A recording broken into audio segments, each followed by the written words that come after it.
10th class के batch में आपका स्वागत है और देखने का प्रयास करें।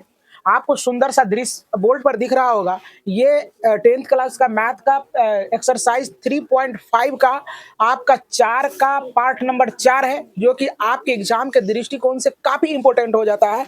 तो आइए देखने का प्रयास करें। कुछ किताबों में ये मिस प्रिंट है ना, थोड़ा सा लिखावट में गड़बड़ी किया है, तो आप उसको शुद्ध कर लेंगे और ये शुद्ध वाला किताब हम पढ़ रहे हैं आपको, और आपको सही मिलेगा तो आप सही कर लेंगे। कह रहा है कि एक राजमार्ग पर दो स्थान ए और बी 100 किलोमीटर की दूरी पर है। एक कार ए से तथा दूसरी कार बी से एक ही समय चलना प्रारंभ करती है।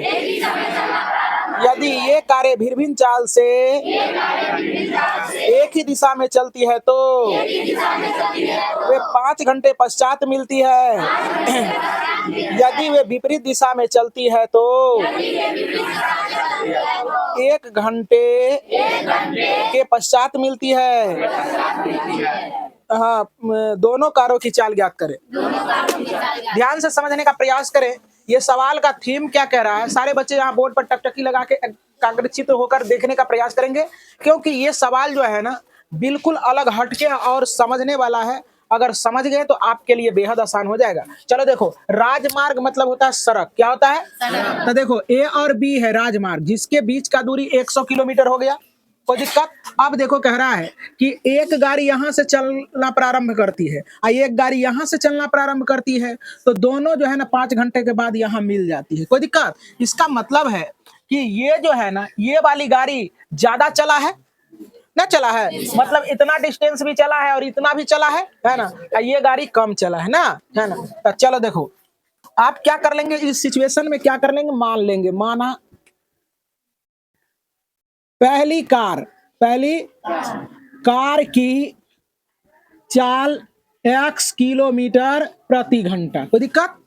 अब देखो, दूसरी कार की चाल y किलोमीटर प्रति घंटा, y किलोमीटर प्रति घंटा। अब ध्यान से देखने का प्रयास करेंगे।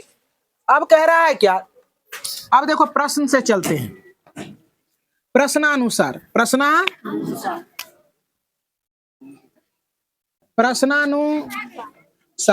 प्रश्न कहता है, ध्यान से देखेंगे, कह रहा है कि जब यह जो है ना यहां से चलना प्रारंभ करती है, ये वाली गाड़ी पहली कार और ये दूसरी कार, तो ये कार जब चलना प्रारंभ करती है और ये भी कार जो है ना दूसरी कार बिंदु बी से चलना प्रारंभ करती है, तो जब 5 घंटा चलती है तो ये एक साथ मिल जाती है। इसका मतलब है पहली कार जो है ना ज्यादा डिस्टेंस ट्रेवल किया है और ये कम, तो हमको तो इतने में ना काम करना है, इतना ही डिस्टेंस चलाना, क्योंकि 100 किलोमीटर दिया है सवाल में। तो चलो देखो, यहाँ ध्यान से देखेंगे, कोई बच्चा लिखेंगे नहीं, क्योंकि ये सवाल तुमको टेस्ट में बनेगा नहीं अगर ध्यान से नहीं देखेगा तो, है ना। तो इसलिए पहले समझने का प्रयास करें। तो चलो देखो, यहाँ तो पहली कार का चाल x किलोमीटर प्रति घंटा और दूसरी कार का चाल y किलोमीटर प्रति घंटा। तो चलो देखो, एक घंटा में x किलोमीटर चलती है और ये दूसरी कार 1 घंटा में क्या करती है, y किलोमीटर चलती है ना। तब चलो देखो, तब प्रश्नानुसार तब 5 घंटा में कितना चलेगा प्रश्नानुसार। तो देखो, पहली कार तब 1 घंटा में x किलोमीटर, तब 5 घंटा में 5x किलोमीटर। अब देखो, ये तो यहाँ आके मिल गई है ना, तो ये ज्यादा डिस्टेंस, इतना डिस्टेंस ट्रेवल किया है, हमको इतने में काम करना है। तो ई गाड़ी जो यहाँ आई है, कार 1 और कार 2, तो ई कार में से ये इतना डिस्टेंस घटा देंगे तो ये डिस्टेंस मिल जाएगा। चलो देखो, तो यहाँ से क्या करेंगे, कार 2 जो है, दूसरी कार जो है ना 1 घंटा में y किलोमीटर चलता है, तब 5 घंटा में कितना 5y किलोमीटर चलेगा, है ना। तब बराबर दोनों मिला के क्या हो जाएगा, 100 किलोमीटर। अब देखो, यहाँ से क्या हो जाएगा, 5 कॉमन ले लेंगे तो x माइनस वाई, अब बराबर क्या हो जाएगा 100। अब देखो जरा सा, इससे ये कट जाएगा ना, तो x माइनस वाई बराबर कितना हो जाएगा, 20 पंचे 100, समीकरण 1 हुआ। अब हमको बताएंगे सारे बच्चे, क्या ये कॉन्सेप्ट समझ में आया? बेहतरीन ढंग से, खूब अच्छे ढंग से। किसी बच्चे को कोई डाउट है? चलो देखो, पुनः प्रश्नानुसार, पुनः प्रश्नानुसार। अब प्रश्नानुसार, अब क्या कहता है ये समान दिशा। समान दिशा का कहने का मतलब जिधर ऐसे हम जा रहे हैं तो वो भी इधरे आ रहा है। अब विपरीत दिशा का मतलब हो गया हम इधर जा रहे हैं तो उधर से वो आ रहा है, तो इसको कहते हैं क्या? विपरीत दिशा। क्या कहते हैं? क्या कहते हैं इसको? विपरीत दिशा कहते हैं। क्या कहते हैं? विपरीत दिशा। अब देखो जरा सा समझने का प्रयास करो। अब ये कार जो है ना, अब देखो ये कार जो है, ये कार, अब इसको मिटा देते हैं। इसको क्या करते हैं? मिटा देते हैं। ध्यान से देखने का प्रयास करो। अब ये कार इधर घूर जाएगा। क्या हो जाएगा? इधर। देखो जरा सा, अब ये कार, ये भी कार इधर आ रहा है, ये भी कार इधर जा रहा है ना। तो कहता 1 घंटा पश्चात ये मिल जाती है। तो सही बात है कि जब ये दो एक के साथ आएगा तो कम समय लगेगा ना। तो चलो देखो, तो इस गाड़ी का चाल था कितना? x किलोमीटर प्रति घंटा, और इसका क्या है? y किलोमीटर घंटा। तो ये कितना दूरी तय करता है? इतने दूरी तय करता है दोनों मिलके। ये समीकरण क्या हो जाएगा? 2। कोई बच्चा को दिक्कत? अब देखो जरा सा, लिखते हैं समीकरण 1 तथा 2 से। अब देखो x माइनस वाई बराबर 20, समीकरण 1, x प्लस वाई बराबर 100, समीकरण 2। ध्यान से देखेंगे। अब देखो इससे ये कट जाएगा, 2x बराबर कितना हो जाएगा? 120। x बराबर 120 बटे 2 कट के क्या हो जाएगा? x बराबर 60। कोई दिक्कत नहीं सर। अब देखो कार ए का चाल कितना किलोमीटर हो गया? 60 किलोमीटर प्रति घंटा।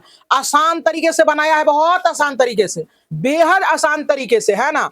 अब देखो जरा सा, लिखेंगे समीकरण 1 में x का मान रखने पर देखो, तो x माइनस वाई बराबर कितना हो जाएगा? 20। x का वैल्यू यहाँ 60 पुट कर देंगे, माइनस वाई बराबर क्या हो जाएगा? 20 माइनस वाई बराबर 20 माइनस 60, तो माइनस वाई बराबर माइनस 40। इससे कट जाएगा, वाई बराबर कितना हो जाएगा? 40। लिखेंगे अतः पहली कार का चाल, पहली कार का चाल कितना हो गया? 60 किलोमीटर प्रति घंटा, और दूसरी कार का या कार की चाल 40 किलोमीटर प्रति घंटा। कितने ढंग से हमने इसको बनाया है, बहुत अच्छे ढंग से। 5 का बहुत ही रोचक सवाल है, सारे बच्चे VBI लगा लेंगे इसमें। कहता है एक आयत का क्षेत्रफल 9 वर्ग इकाई कम हो जाती है यदि उसकी लंबाई 5 इकाई कम कर दी जाए और चौड़ाई 3 इकाई बढ़ा दी जाए। कहता है यदि हम लंबाई को 3 इकाई और चौड़ाई को 2 इकाई बढ़ा दे तो क्षेत्रफल 67 वर्ग इकाई कम हो जाती है। आयत की बीमा ज्ञात करें। तो चलो देखने का प्रयास करेंगे सारे बच्चे। ये आयत है, क्या है बाबू? इसको हम लोग आयत कहते हैं। अब आयत के लिए कुछ कंडीशन दिया गया है, वो कंडीशन के अनुकूल हम लोग काम करेंगे। मान लेते हैं, माना आयत की लंबाई मान लेते हैं x, तो चौड़ाई तथा आयत की चौड़ाई y मान लिए।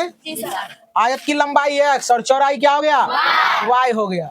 आयत की लंबाई और चौड़ाई हो गया। गाल पर हाथ धर के कोई बच्चे नहीं बैठेंगे। आयत की लंबाई x और चौड़ाई y। तो देखो, तो क्षेत्रफल बराबर क्या हो जाएगा?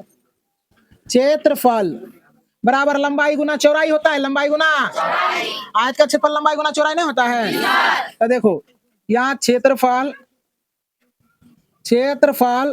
बराबर x गुना y हो जाएगा। दोनों को गुना कर दिया, लंबाई और चौड़ाई को। देखो यहाँ ऐसे नहीं कर सकते हो, लंबाई है x, चौड़ाई है y, तो यहाँ हो जाएगा x गुना। अब देखो प्रश्नानुसार प्रश्न कहता है कि जब ये है x है, ये है क्या y, कहता है लंबाई को 5 इकाई कम कर दी जाए, कम कर दिया, और चौड़ाई को 3 इकाई बढ़ा दी जाए, यही ना कहा है।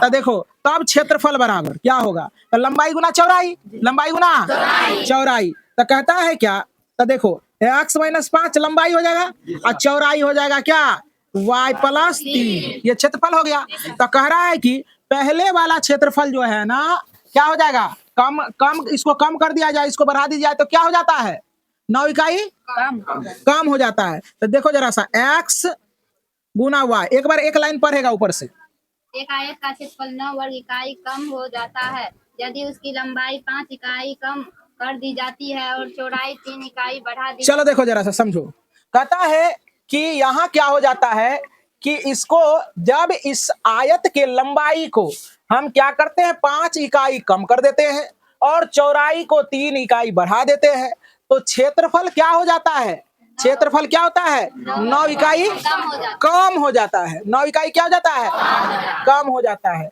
तो यहाँ देखो 9 इकाई क्या हो जाएगा, कम हो जाएगा, है ना। अब देखने का प्रयास करो, इससे इसको गुना करोगे, इससे इसको गुना करोगे तो एक्स वाई होगा, और इससे इसको गुना करोगे तो 3x होगा, इससे इसको गुना करोगे तो -5y होगा, और इससे इसको गुना करोगे तो -15 हो जाएगा, बराबर एक्स वाई -9 हो जाएगा बच्चे। अब देखो इससे ये तुम्हारा कट जाएगा, तो चलो देखो यहाँ हो जाएगा 3x -5y बराबर यहाँ -9, इस चला जाएगा उस पार तब 15 हो जाएगा, तो 3x -5y बराबर 9 6 15 6 हो जाएगा। ये समीकरण 1 हो गया। कोई बच्चा को दिक्कत नहीं। अब कहता पुनः प्रश्नानुसार, पुनः प्रश्नानुसार, पुनः प्रश्नानुसार प्रश्न कहता है क्या, फिर क्या कहा है बच्चे, आप बताओ कि लंबाई को क्या किया जाए 3 इकाई और चौड़ाई को 2 इकाई। हाँ, इसको 3 इकाई इसको 2 इकाई बढ़ा देते हैं, है ना। तो अब देखो क्षेत्रफल क्या, बढ़ाने पर अब क्षेत्रफल, तो लंबाई गुना चौड़ाई, तो लंबाई हो जाएगा x + 3 और चौड़ाई कितना हो जाएगा y + 2। तब क्या होता है, पहला का क्षेत्रफल यानी एक्स वाई जो पहले निकला हुआ है क्षेत्रफल, ये 67 इकाई बढ़ जाता है, तो जोड़ देंगे 67। चलो देखो अब इसको गुना करो, एक्स वाई होगा, इससे +2x होगा, इससे +3y हो जाएगा, इससे 3 दूना 6 बराबर xy + 67, इससे ये कट जाएगा तो 2x + 3y। अब देखो जरा सा यहाँ हो जाएगा 67 - 6 हो जाएगा, 2x + 3y बराबर 61 हो जाएगा। ये समीकरण क्या हो जाएगा 2, समीकरण 2। और समीकरण 1 और 2 को गौर से देखने का प्रयास करो, तो लिखेंगे समीकरण 1 को 2 से तथा समीकरण 2 को कितना से 3 से गुना कर घटाने पर, देखो यहाँ इसको कितना से 3 से, इसको कितना से 2 से, तो गुना कर करके लिख देते हैं, इसको गुना करो 2 से, 3 दूना 6x -10y बराबर 12, समीकरण 1 हो जाएगा। अब इसको गुना करो, 3 दूना 6x +3 तिया 9y बराबर 3 हो जाएगा, छतरी के 18, समीकरण 2। अब देखो बच्चे माइनस माइनस माइनस हो जाएगा बच्चे, अब इससे ये कट जाएगा, इससे ये घट जाए, ये दोनों जुड़ जाएगा, तो -19y बराबर इससे ये घटेगा, तो माइनस हो जाएगा 1 और इसके बाद 7 1 हो जाएगा, इससे ये कट जाएगा, y बराबर क्या हो जाएगा 19 से 71 से, तो y का मान क्या हो जाएगा 9। अब देखो जरा समझो यहाँ, अब समीकरण इधर चले आए, समीकरण 1 में y का मान रखने पर, तो समीकरण 1 देखो क्या कह रहा है, समीकरण 1 क्या था 3x, इसको गुना करल का वाला नहीं, ये वाला है ना, कैलकुलेशन बढ़ जाएगा, इसलिए 5y बराबर 6 हो जाएगा बच्चे, 3x एडजेक्टिव रहेगा -5 गुना 9 बराबर 6 होगा बच्चे, 3x 9 × 5 बराबर 6 और 3x बराबर 6 + 45, इसके बाद 3x इसको गुना जोड़ देंगे 51, x बराबर 51/3 17 51 17 51 लिखेंगे। अतः आयत का लंबाई x माने थे 17 मीटर हो गया और चौड़ाई बराबर 9 मीटर हो गया। यही हो गया आपका उत्तर।